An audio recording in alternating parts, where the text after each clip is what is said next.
Hi, it's Steve from PartSelect. Today we're going to show you how to change the ice door kit on your refrigerator. That's a really easy job. All you're going to need is a putty knife, a pair of needle nose pliers, and a 1/4 inch nut driver. Let me show you how we do it. Now, because we'll be working near some electrical circuits, before we begin the repair, the first thing we'll need to do is to disconnect the power to the refrigerator. So simply pull it forward enough that you can disconnect the cord. Now, our first step will be to remove the drip tray from the bottom. Just pull it out, set that aside. Next, we're going to remove the escutcheon cover of the dispenser. Now, it's hooked on the bottom and the top with some tabs. And the way to remove it is to disconnect the bottom portion of it first. So with a putty knife, you can get in underneath the edge and put a little bit of masking tape or duct tape over your putty knife so that you don't mark the finish. And just get that in underneath there enough that you can twist down and out on the bottom of that cover, enough to disengage the tabs. Once you've disengaged the bottom, just lift up on it, unhook the top, pull it to the side, and we can disconnect the electrical connection there. Just release the locking tab and then set that aside. Now, with the escutcheon removed, our next step will be to disconnect this ribbon connector. So pull that out of the harness, and there's a 2-wire connector with a white and a blue wire. Just depress the locking tab, pull that one apart. That should allow us enough room to pull that assembly out of the way. We'll just kind of hold it up to the side. And that gives us access to the ice flapper door and the support, as well as the spring, the closer. We can slide that off first, pull it off, and then discard that. Lift the plunger out of the end of the support and discard that. Now, next we're going to remove that flapper door with the support and the spring and a pin and that ribbon connector. That goes to a heater that's sandwiched in the ice flapper door. Now, that pin that goes through the spring needs to be pulled to the left because it engages a couple of hooked tabs that are mounted actually to the back wall of that dispenser assembly. So with a pair of needle nose pliers, we'll just push that pin as far back as you can get it through the hole, and then we'll take the whole assembly and pull it out of the bracket. Now we can lift that flapper and support with the ribbon connector, and we'll set that on a suitable work surface because we will be reusing that heater assembly. Then you can also take the actuator portion off. Just lift it out of the center pivot, pull it to the right, and you can remove that once we get that cleaned up while we have it apart. Inspect the gasket around the opening, make sure everything is intact there. And now we'll replace the heater and flapper door assembly. Now, with the ice door on a suitable work surface, we're going to separate it from the support mechanism. There's a couple of plastic tabs that hold that flapper door to the support. So simply spread one of those tabs outward, lift up on the support, disengage it.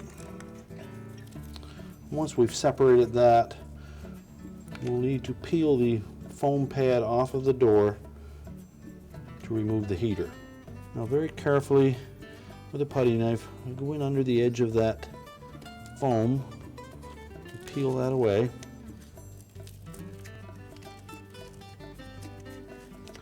Taking care not to damage that heater. The back side of that foam has an adhesive on it that is probably stuck to that ribbon connector, so very carefully peel that away. And then we can remove that heater from the ice flapper door and discard the old door.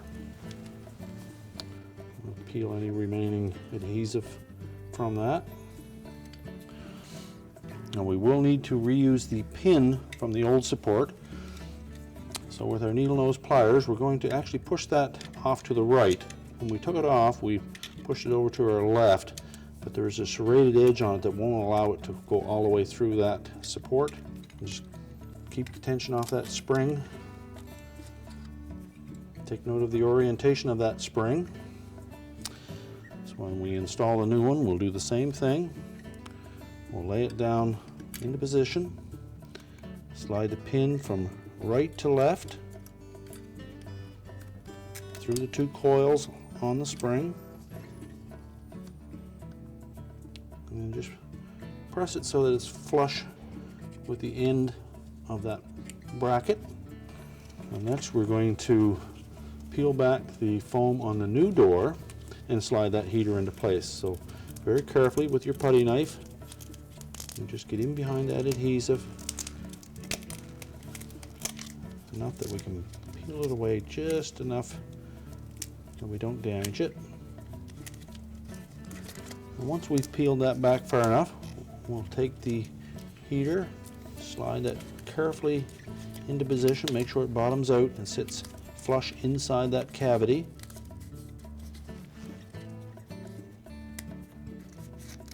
And then carefully press that foam and adhesive back into position. And we're ready to install it onto the new support.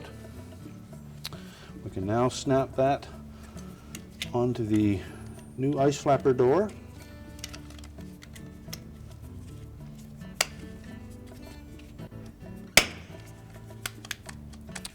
We're also going to replace the damper assembly with the new one that comes with the kit. It has a plunger with a circular opening in it that will hook onto the end of the support bracket.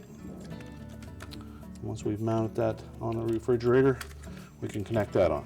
So now we're ready to reinstall the support and the flapper door into the dispenser opening. Now we'll engage the pivot pin on that actuator arm, set the other one in its notch, reinstall the 1/4 inch hex head screw. I'm trying to center the two leaves of that spring, one over each of the pivot points for both the ice flapper actuator and the water dispenser actuator. Now we can reinstall the ice flapper door. We'll need to route that ribbon cable up in behind that cross piece and over the top of that.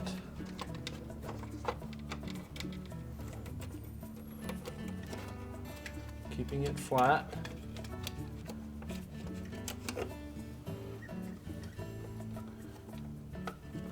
Push it up far enough that we can get that door down inside the chute. Now, we're next going to insert the pin with the opening on the left first. Push the door over far enough that it sets inside. And then we're going to push that pin over to the right. Engage that other hole. And push it through so there's about 1/8 of an inch of that pin showing through on the right hand side as well. Check the operation. Okay, next we'll install the damper. Let's hook that over the end of the support. Slide the barrel over that plunger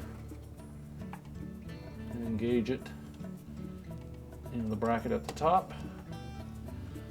Route that white and blue wire harness in behind that. A ribbon cable over the top of it. And now we're ready to pull the assembly down in place.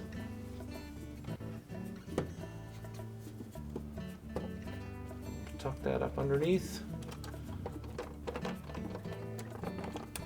And we'll make sure the top edge of this plastic bracket fits into the 2 slots coming down from the ceiling. Make sure we don't pinch that ribbon cable.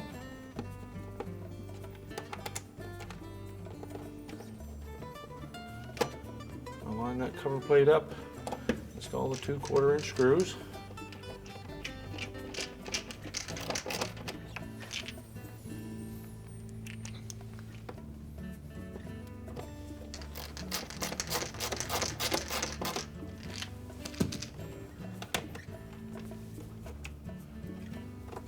Reconnect the ribbon connector to the heater.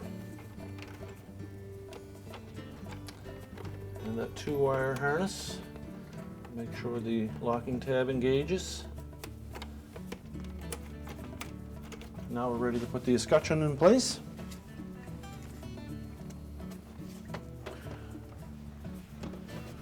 Start by connecting that 4-wire harness. And we'll make sure that the locking tab engages on that one.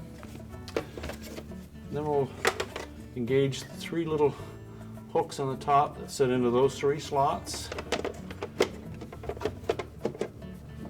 sure it pulls firmly down into place. And then just pull down on the bottom enough to engage the bottom in place.